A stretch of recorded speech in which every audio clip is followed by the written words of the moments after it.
the most special thing about AI is actually the human. We're starting to see that happening, as you said, with wearables. And I think that's going to be the next mobile revolution. Because the same way that computers now understands what we see, what we hear, the network is also going to be able to do that.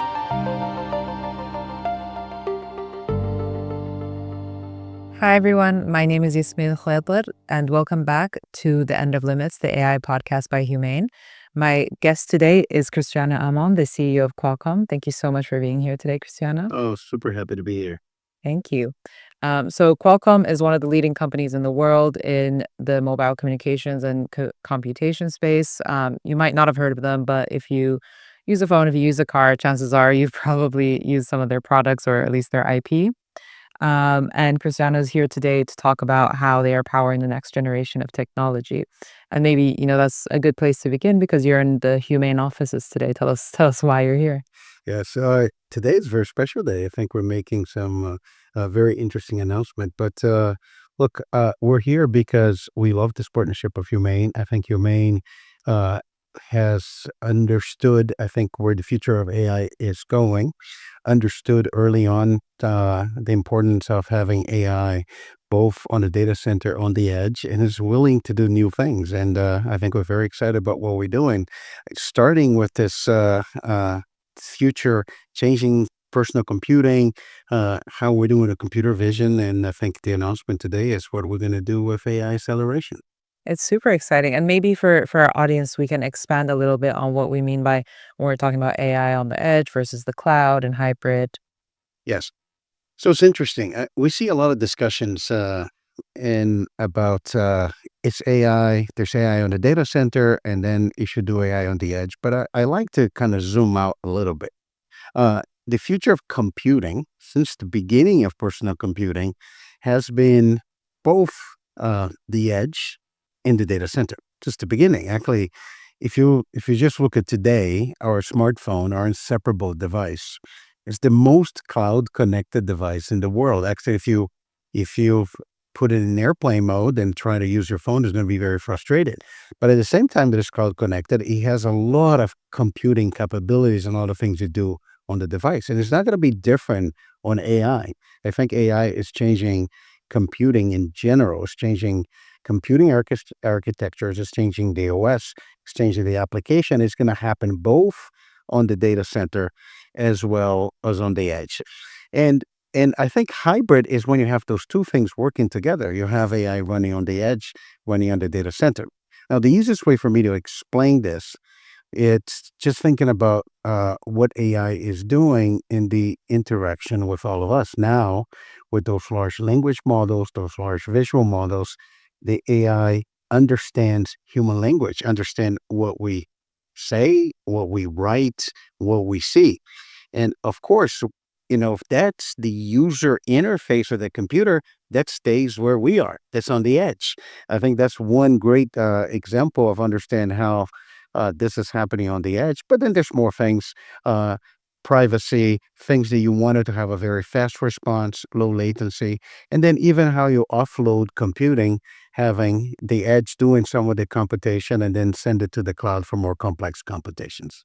Right, and I think local data centers are a very critical part of that sort of exchange between having things be relatively low latency, but still on the cloud, so that you're not taking up too much space on the computer. So, tell us a little bit about Qualcomm's expansion into data centers. Yes. So, we saw that there was first of all, building on this edge and hybrid. We coming to the data center, coming from the phone space and the car space and the PC space, going to the data center.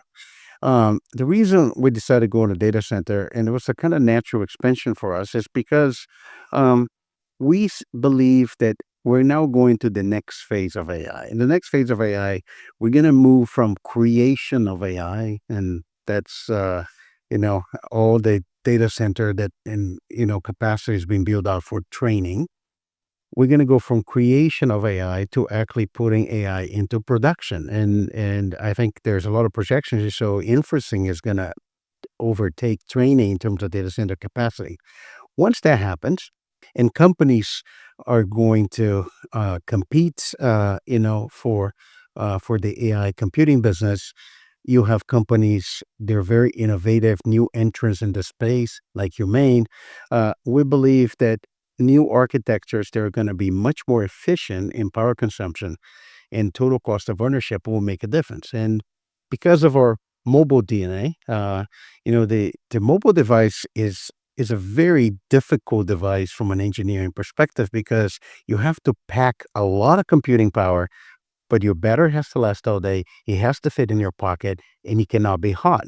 And and we've been thinking we can scale that to the data center and actually have a very disruptive technology in terms of efficiency. And I think that it's a perfect match to what Humane wants to do, especially as coming with a disruptive business model for a data center. So it was kind of a natural combination. So I understand why power efficiency is so important on the phone for all these reasons you laid out. But even when you expand to something huge like a data center, it still seems to be something that's, top of mind for you guys. Expand a little bit on why that is. Yes, I think for two reasons. One is how do you increase efficiency of the power that's available? If you look at what's happening right now, there's a lot. The data centers are consuming a lot of power, and then if you get the most amount of computation or tokens, if you think about inference with the power you have, I think that's going to be the difference between a very competitive data center and a less competitive data center. That's one reason.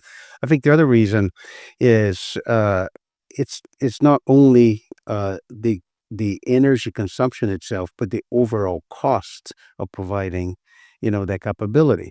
And as I said before, as we get into AI getting a scale, and it's going to be competition on AI, the companies that actually can provide that set of tokens for inference at the lowest possible cost are going to be more profitable and it's going to be more competitive. So it seems to me that it's inevitable. We have to build AI that is going to be more efficient. Yeah. I mean, every AI founder who reaches scale, and I ask them, what keeps you up at night? What's the number one problem you're worried about? And they always say the inferencing costs, how are we going to make that work? So that definitely resonates. But we're also to circle back to the hybrid point. What do you think are some of the fundamental architectural principles that will enable this sort of efficient hybrid AI usage in the future? Yes. The interesting thing is the ability to do as much as the computation that you can, closer to what the sensor data is. Like, if I can give an example, is what we're doing with Humane on computer vision. The ability to have cameras that are be able to, see, annotate the image, and then have the processing capabilities to learn a large visual model, process the data, understand what that data means, and then send that to the cloud.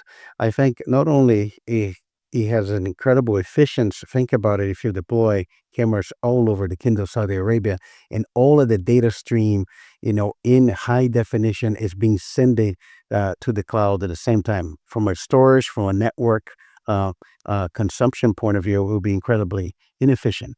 And that is a perfect example for you to see how hybrid actually works. You deploy the model has a very specific task on that image, will make a decision, understand what the event is, and then when it's needed to take action, we'll communicate that to the cloud. So you save on bandwidth and of the network to transfer data, as well in the storage, and then you gain in response time. And right now, let's say we're, bottlenecked by energy and just the sheer amount of space we have for these data centers. So, do you think there is a breakthrough in semiconductor design that will enable these devices to be more, um, more capable, let's say, over the next decade? I think so. Not even, I don't have to go to the next decade. I think just within the next few years. Uh, some of the things we have been doing, and actually is now part of the partnership that we have with Humane, is how can we change change the architecture of the data center, do further disaggregation of tasks, and then create the perfect computing for that task. to some extent, I want to do a parallel a little bit with phones, just to provide an example. When you start designing a phone challenge early on some of the paradigms of computing. Things in a PC, for example, you have a CPU that does everything. So every computation you need, you send it to the CPU.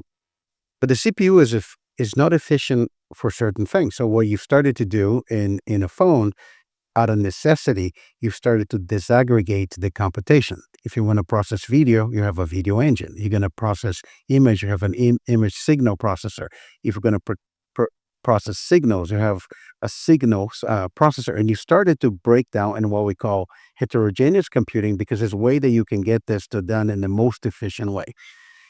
And we saw that happening in the data center. You started to disaggregate and you started to have a special cluster doing different things. And I think that's kind of what we're doing. Further disaggregating, taking some of the learning from mobile, changing memory architectures. So that's going to be a breakthrough in efficiency. And I think that's in the essence, some of the things we're doing in our expansion into the data center. Interesting. And when we look at devices in general, so this obviously the semiconductors build up the devices, but the devices themselves, do you believe will change over time? So it's not just going to be using phones. Wearable technology is becoming a lot more used today. It's a great question. Actually, I love this question because we often get asked about what is the future of mobile? Like, is the phone going to change like it changed, for example, from the feature phone to the smartphone? And I think changes in devices have a lot to do with the user interface. And maybe I'm just going to go a little bit into memory lane, right? I think when personal computers started, like your first PC, uh, we interact with the computer with that ASK2 keyboard. We still use that today. And then the OS and applications all designed for that. Then something happened. The mouse happened, and all of a sudden, uh, the computer changed, display changed, the OS changed, the application changed. We have now a graphical user interface. Then the PC, uh, we're using the PC, but the PC now could fit in the palm of your hand and you could carry around with you. That was the smartphone, and it was the screen that you can touch, and everything changed around that. So the applications was designed for touch, and I think that's where we are right now. So now we go to the next big change of the user interface. Those AI models, they can see what we see, they can hear what we hear. Um, so now, what is the type of device that becomes more natural for that? And what we're starting to see right now is if you have AI agents that is going to be alongside you, uh, kind of reacting in real time to the things that you say, the things that you hear, the things that you see, it needs to be closer to our senses. So one example of that is glasses. Glasses is closer to our eyes where we see things. The camera goes in the same direction, it's closer to our mouth, to our ears. And then we're starting to see that happening, as you said, with wearables. Wearables are moving from devices that were just extending the functionality of the phone into ways that we connect with the AI agent. And I think that's going to be the next mobile revolution. At this point now, we have conviction that we're going to continue to use our phones, like we're continuing to use our laptops, but we're now going to have a wearable device that gets better and better as new use cases are started to be developed. And I think that's going to be our next mobile platform. Interesting. So the way we interact with technology will be less, touching and clicking and more seeing and talking to it. Absolutely. In the same way I'm interacting with you right now. Yeah. Yeah. That'll be good. I mean, in the future, it will probably be an AI interviewer as well. But then continuing this discussion about the future, Qualcomm obviously is known for 3G, 4G, 5G technology. When you think about the future of that, is there something more radical than just, a slightly faster version of 5G that gets you excited? Oh yeah. Uh, we we are working on 6G right now. And I think 6G has a lot to do with everything we just talked about. Um, every every generation of wireless, there was a problem to be solved. So 2G was about, can we make sure that create a technology that allow every person on earth to have a telephone that you can carry with you. That was 2G. 3G was about connecting that digital wireless phone to the internet. 4G was about to bring broadband and make that a computer. I think that's 5G was the ability to provide anybody ability in a cell phone to have unlimited data rate, unlimited data service like we had on Wi-Fi and mission critical services. So what is the role of 6G? Role of 6G is what is the cellular connectivity for the world of AI. So in addition of providing high bandwidth, higher speed, lower latency connectivity, the network is going to be a sensing network. The network will sense everything that is around us, because it's the same way that computers now understands what we see, what we hear. The network is also going to be able to do that, and that sensor data is going to be used to train models on our physical world and continue to evolve AI. And what does that mean practically? So you're talking a little bit about like multimodal models now as opposed to just large language models. How will that change everyday life for us?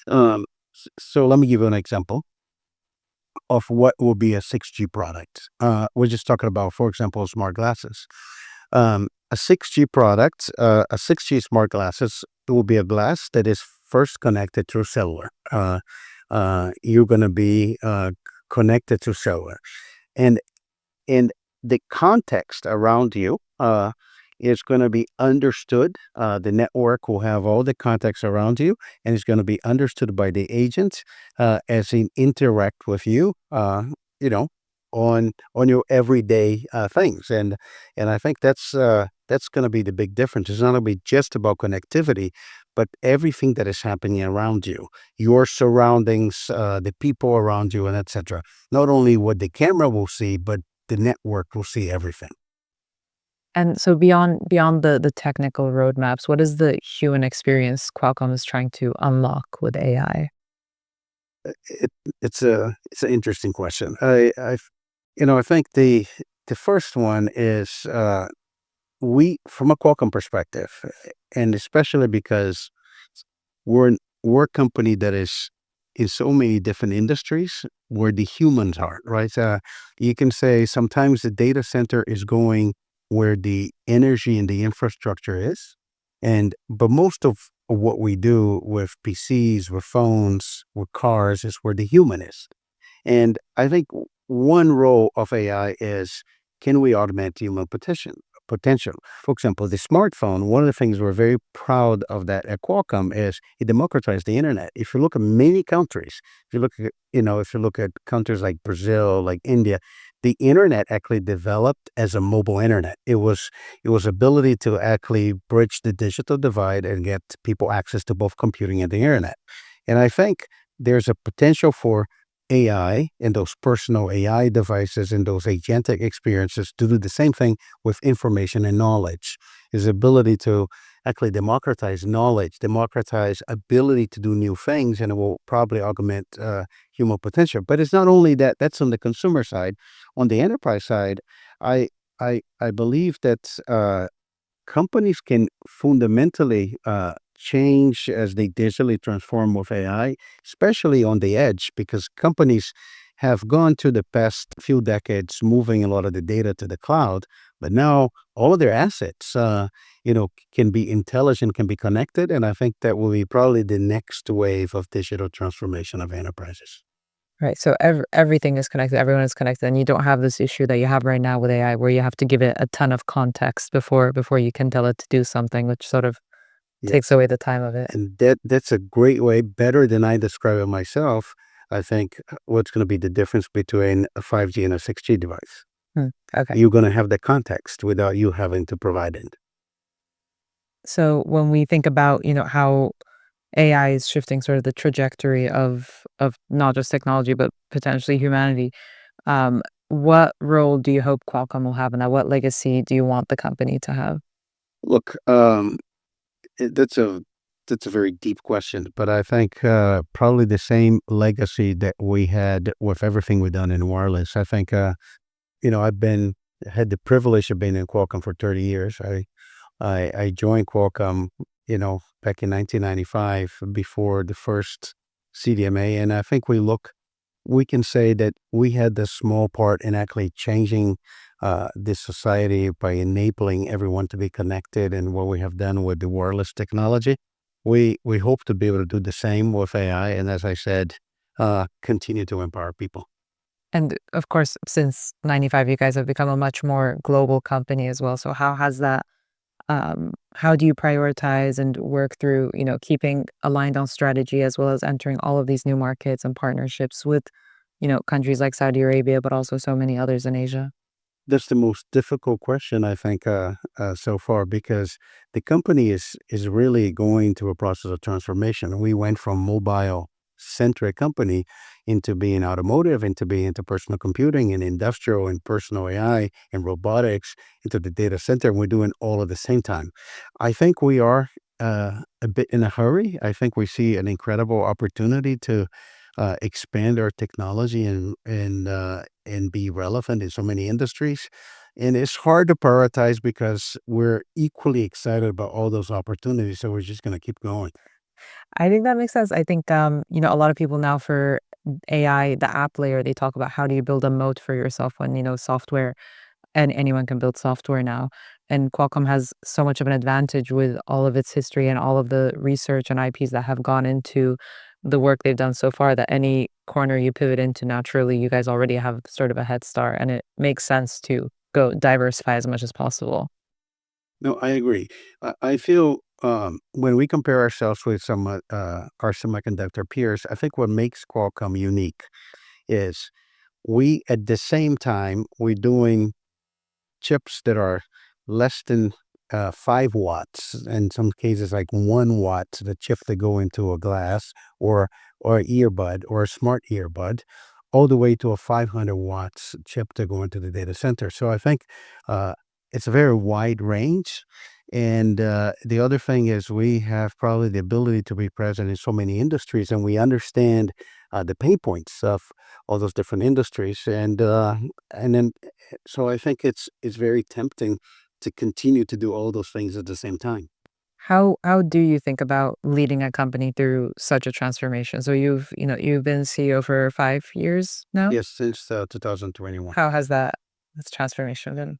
Uh, Look, I'm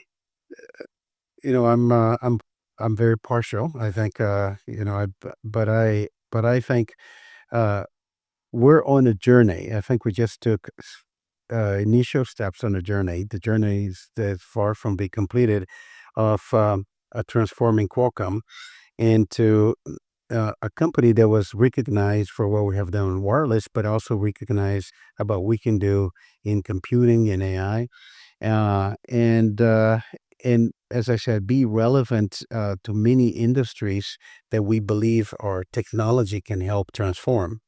And it's it's very intense, I think, because as you said, we're doing a lot of things in parallel, but it's exciting at the same time.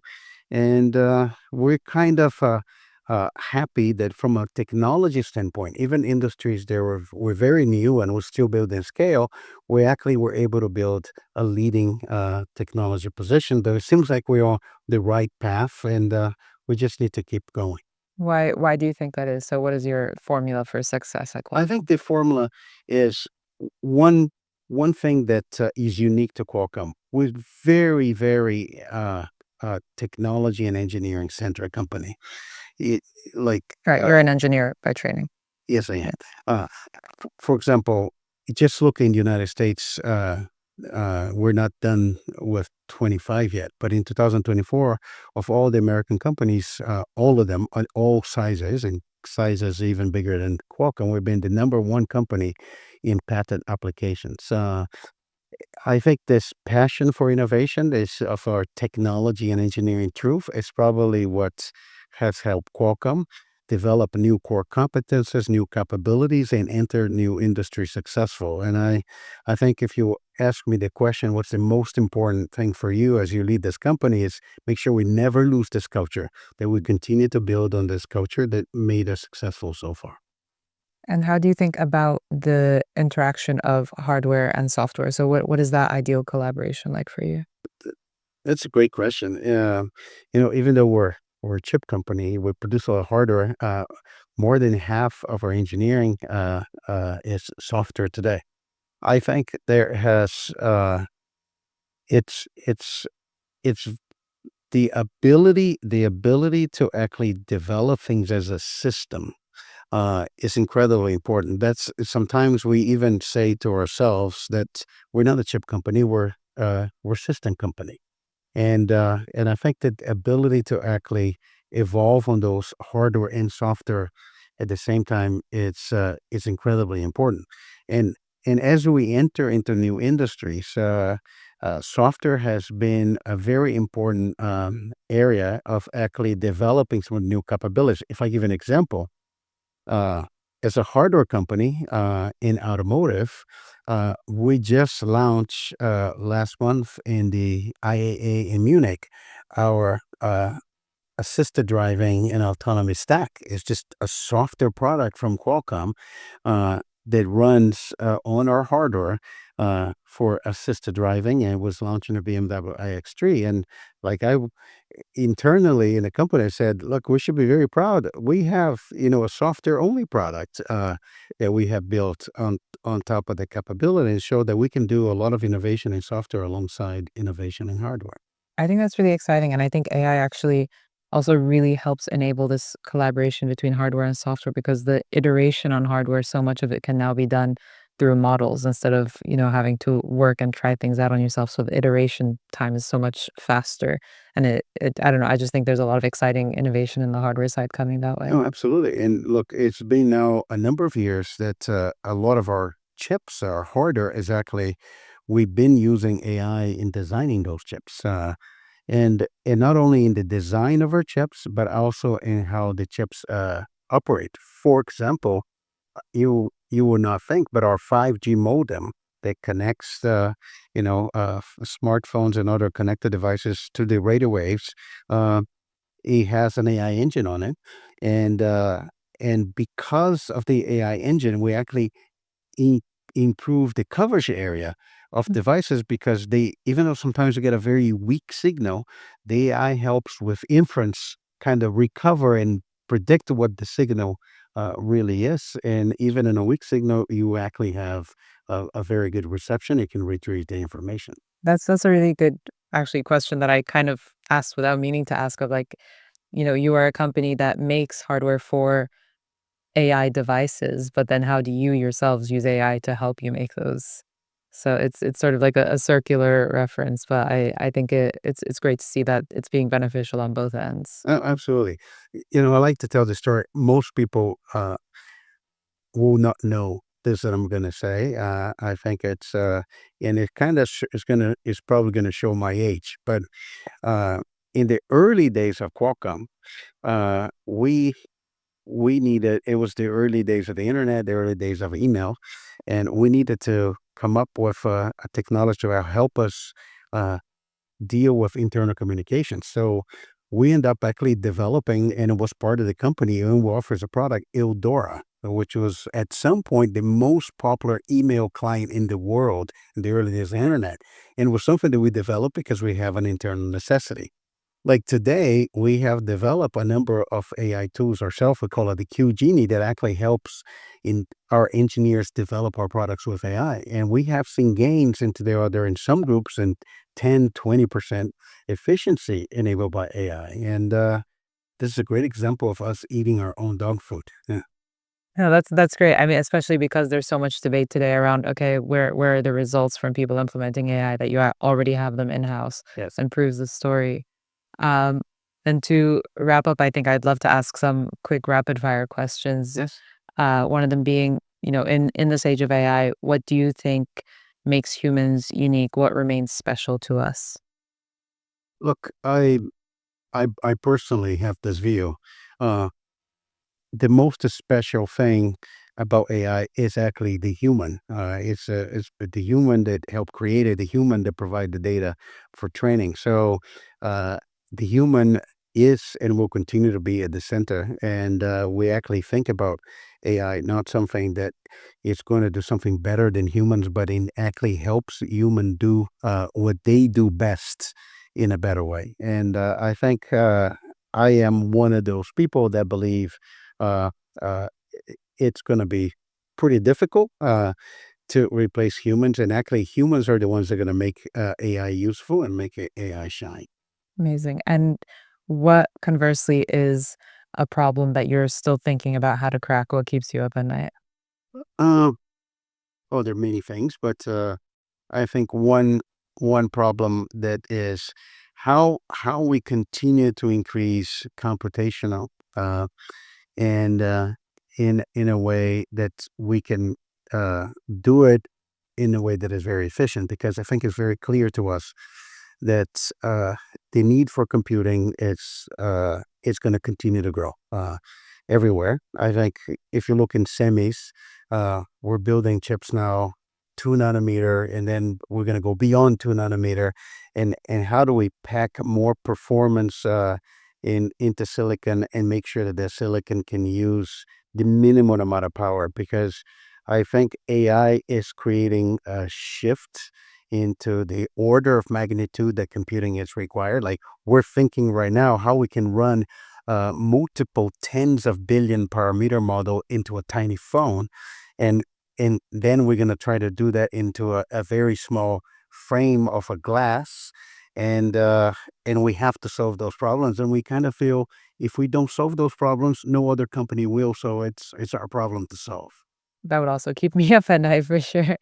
Then finally, to end on advice you have for young people entering the workforce or people looking to understand how they should best prepare for a career in this rapidly changing market. Look, I would just focus on this rapid changing market of incumbent. I think the potential and the opportunities right now is probably very different than when I started. And when I started, I have the privilege, I think, of going to the workforce at the time. The wireless revolution and cell phones were just starting. It was an incredible thing. I think today with AI, the possibilities are incredible of innovation at a very fast pace in every area. So I think this is one of those times that you can say if you have a good idea, AI will help you put it to work. And I think that's it's probably an incredible time for creativity and innovation. So have a good idea Yeah. is and go put it into work. Yes. All right, amazing. Well, thank you so much, Cristiano, for your time. Really Oh, thank appreciate you. it. Thank you. I really enjoy having this conversation.